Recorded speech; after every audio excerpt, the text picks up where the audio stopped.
As a cop in Detroit, I've seen my fair share of weird things, but nothing as creepy as this call I got one night. Detroit's full of abandoned row houses and empty buildings. Well, officially on paper they're empty, but we know there's squatters staying out of the cold in some of those houses. Nobody'll bother them for a few days if they lay low, and since most of those places have the power turned off, lights are a dead giveaway. If people see lights, they do call us, because light means fire, and nobody wants a fire in their row houses. This call was exactly that, lights in an abandoned row house. This particular address had a horrible reputation, though. There'd been a serial killer using that empty house to lure druggies in, mostly with the promise of a quick high. Then he'd strangle them and stash their bodies. But it had been summer then, and the smell had given him away. His body count was in the double digits when we picked him up. No one wanted to break into that house, even for shelter, not if they knew what had been going on in there. What we did get was stupid kids wanting to creep around in there after dark and scare the crap out of each other. Calls to clear the house came a couple of times a month when someone would see a bunch of kids pile through a broken window.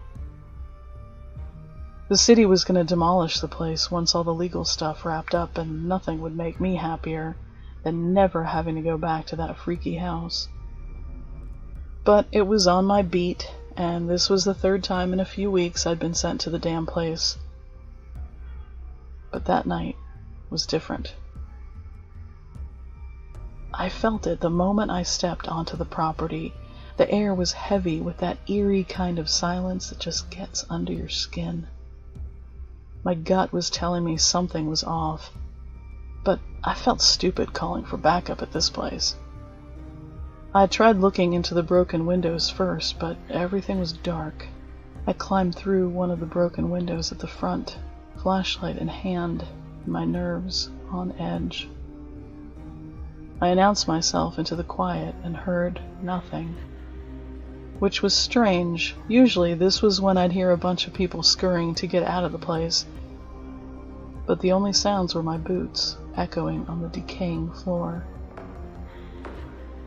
I started hearing these weird noises, not the usual footsteps of kids scattering, but like whispers, and my skin started crawling. I shook it off, thinking it was my imagination, keenly aware of the recent history of the place. The faint smell of dead flesh still hadn't dissipated entirely. As I went deeper, I swear I felt something behind me, something that stayed in the shadows. I turned around, put my back against the wall, and announced myself again to whoever might be there, but nobody answered. That's when the whispers became breaths, raspy, low breathing, and it freaked me out. No matter how fast I panned my flashlight, there was nobody there. I tried to finish canvassing the house fast, but the breathing sound stayed with me in the darkness, raspy and thick. Every time I stopped to look, I saw nothing. I climbed the stairs and entered the first room. And there it was, the shape, darker than all the shadows, gasping deep, ragged breaths, like it was drowning. And I can feel its gaze on me as it stops breathing. I felt like something had ended, like I had just witnessed death itself. By the time I raised my light into that darkness, it was gone. I bolted out of there, and I swear I felt something chasing me. I heard nothing but my own steps, but I could feel it all around me. I made it to my car, heart pounding, and that's when I realized I'm gasping for breath, like whatever was inside that house. I could barely drive, I was so winded. But when I got away from that place, I could breathe again. It was so messed up. I didn't tell anybody what had happened. They'd just think I was crazy. But I'm telling you, something was in that house. I hope when they demolished that place, that whatever was in there was destroyed too.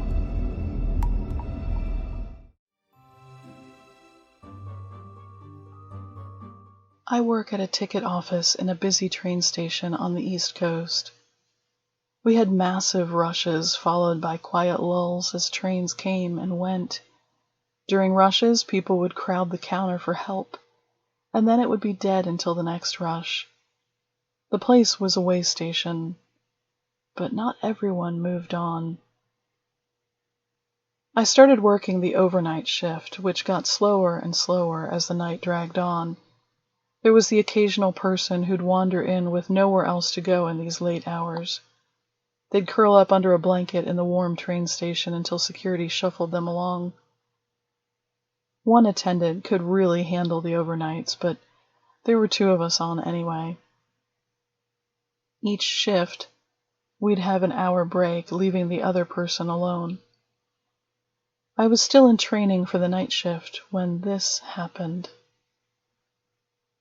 Luis was my trainer that night and had been gone for almost an hour when I suddenly felt like I was being watched.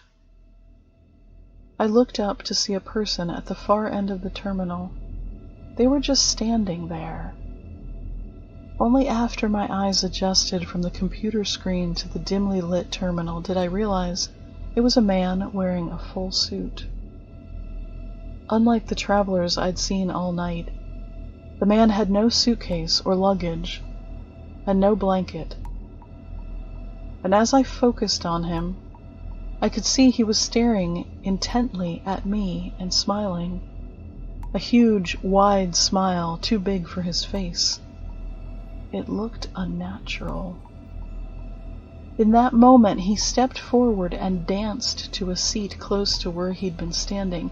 Yes, danced, like old-timey dance. He had his arms up like he was waltzing with an invisible partner.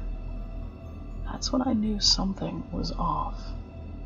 He sat in one of the empty seats, moving his head like he was listening to his own private melody, all the while staring at me and smiling. I reached for the phone to dial for security, but before I could dial, he stood up and danced towards me, still smiling his unnaturally wide smile and twirling his invisible partner, all the while moving his head to his silent music. He danced closer and closer until he was directly in front of my window, his head cocked to the side, his mouth curled in that exaggerated smile, while his black eyes stared straight at me. Nothing about this man seemed human, not the dead, predatory stare he'd locked on me, not the exaggerated waltz with his invisible partner. This horrible man stood on the other side of the thick glass staring at me, and I found myself leaning as far back as I could in the small office, desperately wishing I'd called for help. He leaned into the small ticket window well, the only space that was open from the ticket office to the terminal. His hand shot into the space and he leaned upside down, his mouth pressed against the hole, making his words echo into the safety of my office space. Last stop. His eyes were full black, looking wild or dead, I couldn't tell. He stared at me silently and suddenly broke away, twirling, dancing across the terminal into the shadows that led to the exit. As he disappeared, I looked at the ticket tray and saw a large dead rat laying lengthwise. He'd been dancing with it. Was it an offering? An omen? I finally released the scream trapped in my throat as Luis got back from break. In a panic, I told him everything and pointed to the ticket tray. But it was empty. The rat was gone. Luis just shook his head. He said this thing, whatever it was, apparently showed up every few months. It was always the same, the suit, the dancing, and the rat. The night shifters had all seen it before. I can't explain any of it, but after that night, I got back on day shifts. After all the crazy things I see on day shifts, nothing compared to what I saw that night. And I sure as hell never wanted to see it again.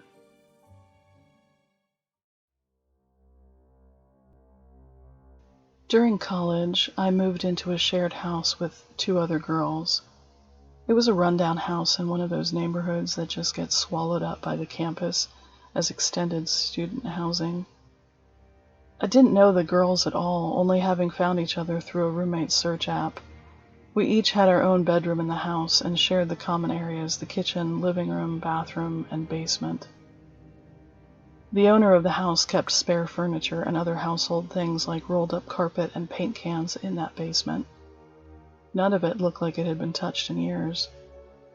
It was a walkout basement with a door that had a window. We kept the big trash and recycling bins just outside the basement door, taking turns putting the bins out to the curb each trash day. One week, when it was my turn, I gathered up all the trash and headed down to the basement. It was creepy and dim down there, and none of us liked it. It just felt heavy and strange, like someone was watching you.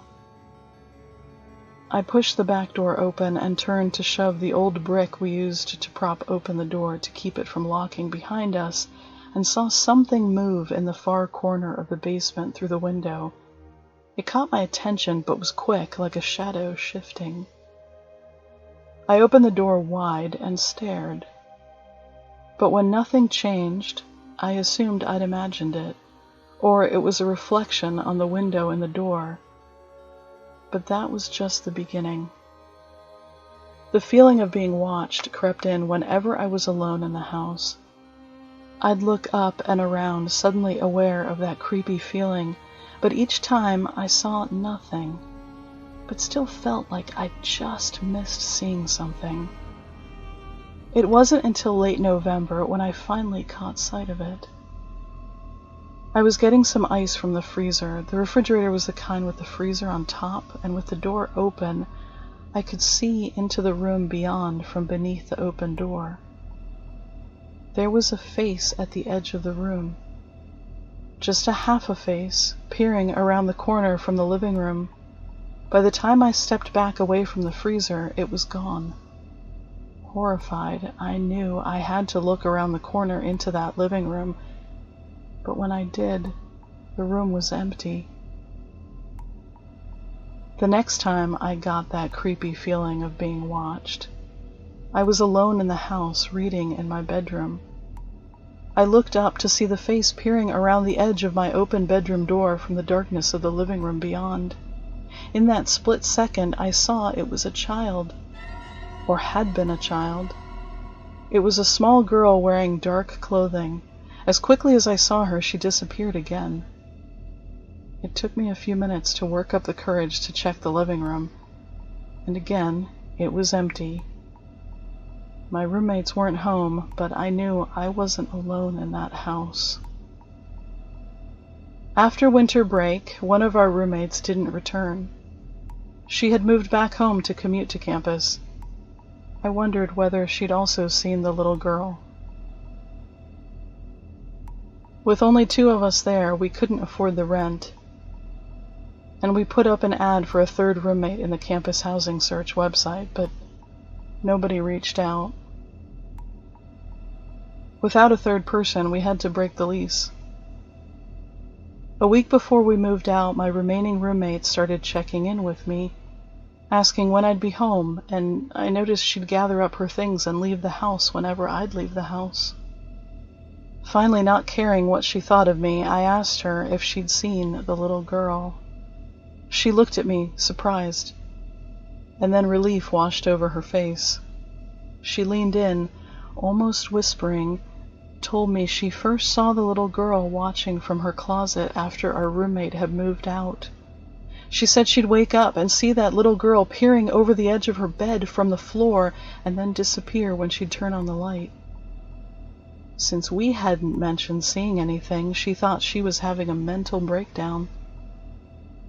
I wondered if seeing this little girl was why our 3rd roommate had bailed. I don't know, but since moving out of there, I haven't seen anything paranormal. I never kept in touch with those roommates, so I don't know if the little girl followed them or stayed with the house. I do check on the address from time to time, and it's still owned by the same landlord and is still a current rental property.